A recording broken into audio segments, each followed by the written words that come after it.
बिस्मिल्लाहिर्रहमानिर्रहीम। अस्सलाम वालेकुम डियर स्टूडेंट्स। ये रियोस्टेट है, वेरिएबल रजिस्टर है, जिसके अंदर पहले मैं ये चीज़ें ज़रा हटा दूँ।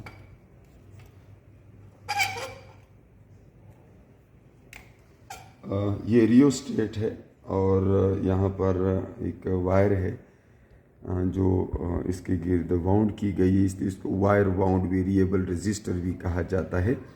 ये अमूमन नाइक्रोम की वायर होती है और इसमें तीन टर्मिनल्स हैं, एक इधर है, एक इधर है और एक आपको ये टर्मिनल नज़र आ रहा है।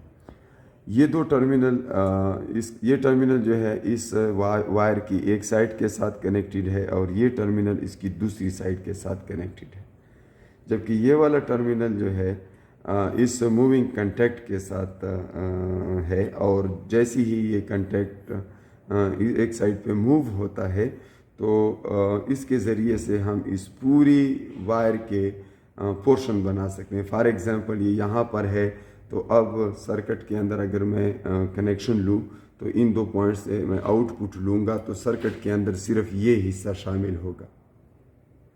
लेकिन अगर मैं कनेक्शन इधर से लूँ, एक साइड इधर से और एक साइड इधर से कनेक्ट करूँ, तो पूरी वायर जो है इस सर्किट का हिस्सा होगी, तो इस पूरी वायर की रेजिस्टेंस सर्किट में मौजूद है।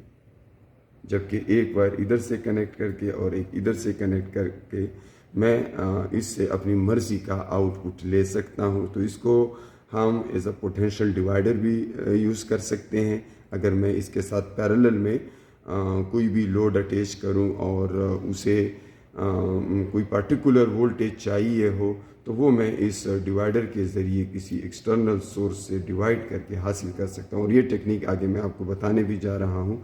हम इसको एज अ पोटेंशियल डिवाइडर भी यूज़ करेंगे और इसको as a current control device भी यूज़ किया जा सकता है। इसके ज़रिए से करंट भी कंट्रोल किया जा सकता है।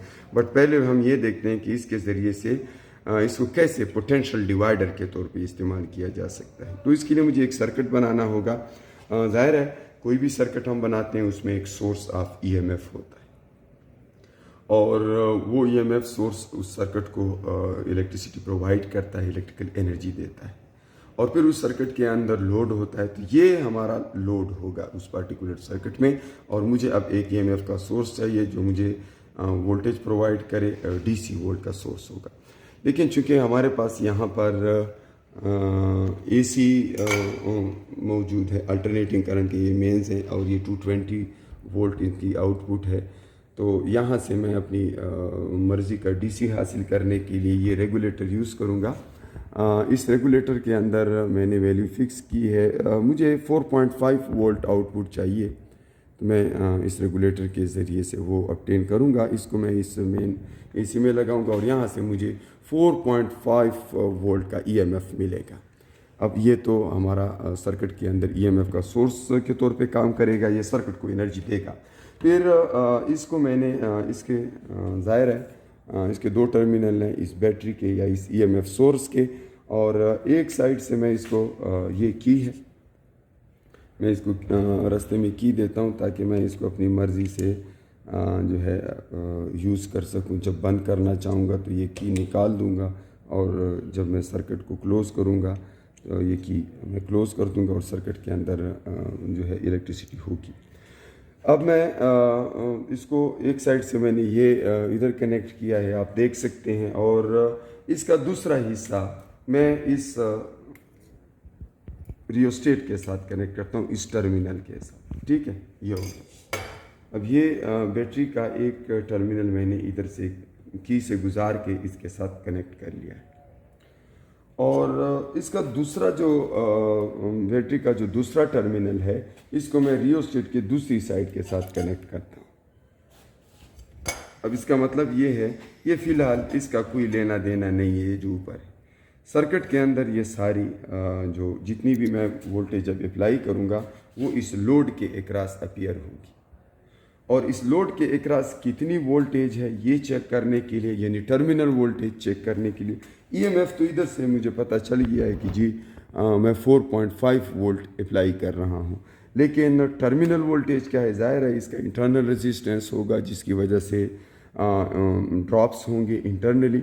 तो वो उसके ड्रॉप होने के बाद इस लोड के अक्रॉस जो वोल्टेज हमें मिलेगी that would be terminal voltage. और वो टर्मिनल वोल्टेज चेक करते हैं पहले कि वो कितनी है। हमारे पास वोल्ट मीटर मौजूद है और आपको पता होना चाहिए कि जब भी हम वोल्ट मीटर कनेक्ट करते हैं उसको हम पैरेलल में कनेक्ट करते हैं। मतलब जहाँ जहाँ पर हमने बैटरी के टर्मिनल लोड के साथ लगाए हैं ना, वहीं पे हम पैरेलल में लोड के साथ पैरेलल में वोल्ट मीटर लगाएंगे। ठीक है, अभी मैंने अप्लाई नहीं किया है जो है कोई भी पोटेंशियल डिफरेंस मैंने अप्लाई नहीं किया है। अभी मैं अप्लाई करने लगा हूँ। जैसे ही मैं फिलहाल इसको मैंने क्लोज़ किया, ये मैंने ठीक है, ये मैंने सर्ट कर दिया, सर्किट ऑन हो गया। अब यहाँ पर वोल्ट मीटर पे आप एक रीडिंग देख सकते हैं।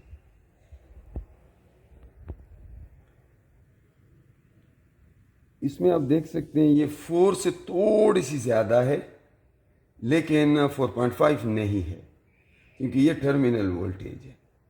और आपको पता है कि टर्मिनल वोल्टेज ईएमएफ से कम होती है, तो जितनी सोर्स से उसके पास आ रही है उतनी उसके अक्रॉस नहीं है, बिकॉज कुछ ना कुछ इंटरनली ड्रॉप हो चुका होगा। तो ये लोड के अक्रॉस जो वोल्टेज है ये आपको 4 पॉइंट समथिंग नज़र आ रही है।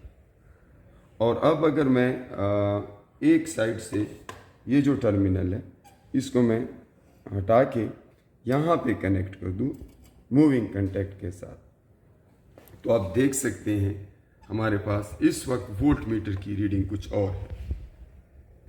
इसका रीज़न ये है कि मैंने देखें, ये आपको नज़र आ रहा है वोल्ट मीटर की रीडिंग अब कुछ और है, कम है, और जितनी मुझे चाहिए मैं उसको इतनी कर सकता हूँ इस तरीके से कि मैं जब इस मूविंग कंटैक्ट को मूव करूँगा, फॉर एग्ज़ाम्पल मैं इसको इस टर्मिनल के करीब लेके आ रहा हूँ, तो आप देख सकते हैं तार का बहुत कम हिस्सा इस सर्किट का हिस्सा है।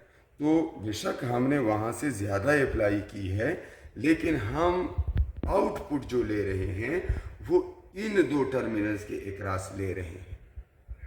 और अब मुझे आउटपुट जितना चाहिए मैं उतना ले सकता हूँ। देखिए आप वोल्टेज को आप देख सकते हैं, जूं मैं आर ज़्यादा कर रहा हूँ, लेंथ ज़्यादा होगी ना वायर की, तो आर ज़्यादा होगा, आर ज़्यादा होगा तो आई आर ज़्यादा होगा।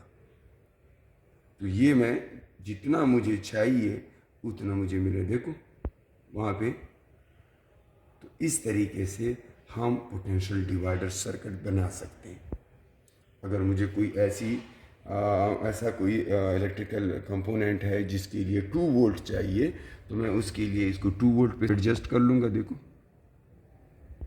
मैं यहाँ पे ले आऊँगा। अब मैं वो कंपोनेंट लगाना चाहूँगा तो इस रियोस्टेट के पास उसको पैरेलल में लगाऊंगा, उसे उतनी ही वोल्टेज मिलेगी, यानी 2 वोल्ट मिलेगा। तो इस तरीके से हम पोटेंशियल डिवाइड कर सकते हैं। इसको पोटेंशियल डिवाइडर कहा जाता है, potential divider circuit. Thank you.